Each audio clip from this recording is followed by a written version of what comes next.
পয়গম্বর মুসা নবী আল্লাহর কাছে কথা বলার জন্য যাচ্ছে, এমনি একজন ধনী লোকের সাথে সাক্ষাৎ।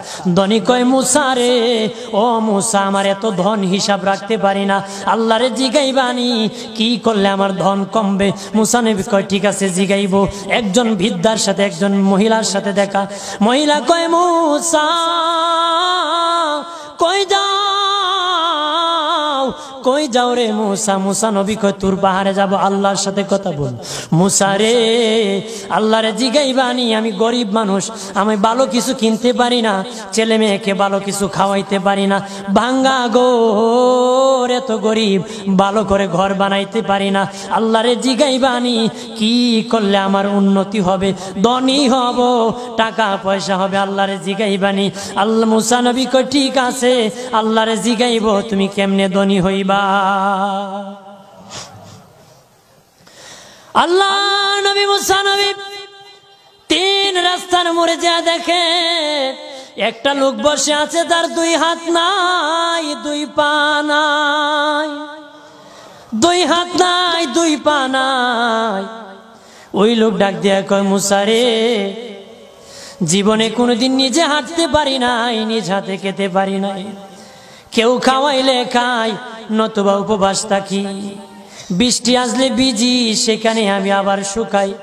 ও মুসা, জীবনে কোনো কাজে দুনিয়ার লাগি নাই, আল্লাহরে জিগাইবানি কোন কারণে আমারে বানাইছে?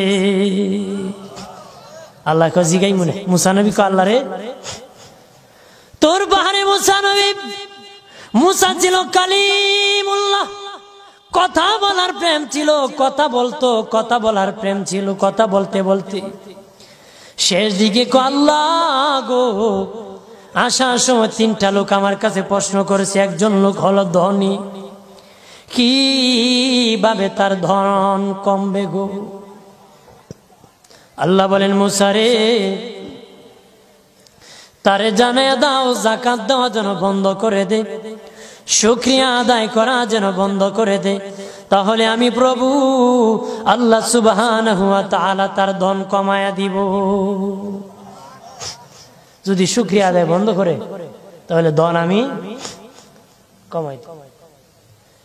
এরপরে মুসা নবী বলে, ও মালিক, আল্লাহ একজন মহিলা বলেছে তার গরিব মানুষ গরিবী হালত যায় না, যত ইনকাম করে, তার একটা ভাঙ্গা ঘর, ভালো ঘর বানাইতে পারে না গো।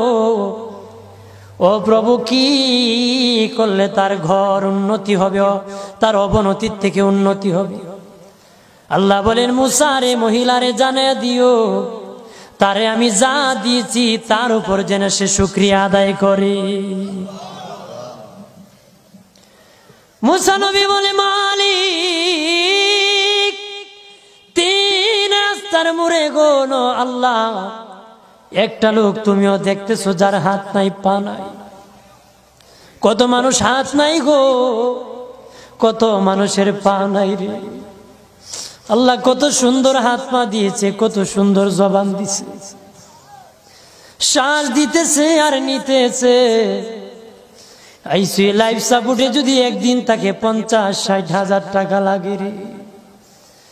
80 বছর, 100 বছর, 40 বছর, 25 বছর আল্লাহ হায়াত দিল রে। বলো রে শাস্তাগঞ্জের সুন্নি জনতা, আল্লাহরে জীবনে কয় টাকা তোমরা দিছো? কয় টাকা আল্লাহরে দিছো? এদের শ্বাস দিল, অক্সিজেন দিল আর নিল। অক্সিজেন যদি বন্ধ হয়ে যায় প্রাণ বাঁচবে না রে। শ্বাস যদি নিতেও না পারো জীবন শেষ, ছাড়তেও না পারো জীবন শেষ। অক্সিজেন আল্লাহ দিল, বিনা টাকায় দিল, বিনা পয়সায় দিল, আল্লাহর শুকরিয়া আদায় করতে হবে। আল্লাহ কয়, মুসা, যেই লোক হাত পাও দেই নাই তারে আমি বানাইছি জাহান্নামের একটা ছিদ্রি আছে, এই ছিদ্রিটা ভরার জন্য, এই ছিদ্রি খানাটা বন্ধ করার জন্য আমি এই মুসায় এই লোকটাকে আমি বানাইছি। সুবহানাল্লাহ বলেন না? মানুষের সম্মান বেশি, মানুষের ইজ্জত বেশি, সৌন্দর্য মানুষের বেশি। আবু বকর সিদ্দিক রাদিয়াল্লাহু তাআলা আনহু মসজিদ নববীতে নবীর পাশে নামাজ পড়ার জন্য যাচ্ছেন গো বাবাজি। ওনার সামনে বৃদ্ধা একজন ইহুদি পড়েছে, বৃদ্ধ মানুষ কুটকুট করে হাঁটতেছে লাঠি বর করে। উনি দেখলেন যদি এই বিদ্যার পিছনে হাঁটেন মসজিদ নববীতে নবীর পিছনে জামাত নামাজ পাবেন না, আর যদি ধাক্কা দিয়ে চলে যান মুরব্বির সাথে বেয়াদবি হবে। আবু বকর সিদ্দিক রাদিয়াল্লাহু তাআলা আনহু আদব দেখাইয়া মুরব্বির পিছনে আস্তে আস্তে আস্তে আস্তে হাঁটতেছে। মানুষের সম্মান করলে আল্লাহ কত খুশি হয়, আর মানুষকে আল্লাহ সুন্দর করে বানায়। আল্লাহ নবী মসজিদ নববীতে সে রুকুর মধ্যে চলে গেছেন, রুকুর মধ্যে চলে গেছেন, রুকুতে কের মধ্যে চলে গেছে, জোরে বলেন, রুকুর মধ্যে চলে গেছেন আল্লাহর নবী।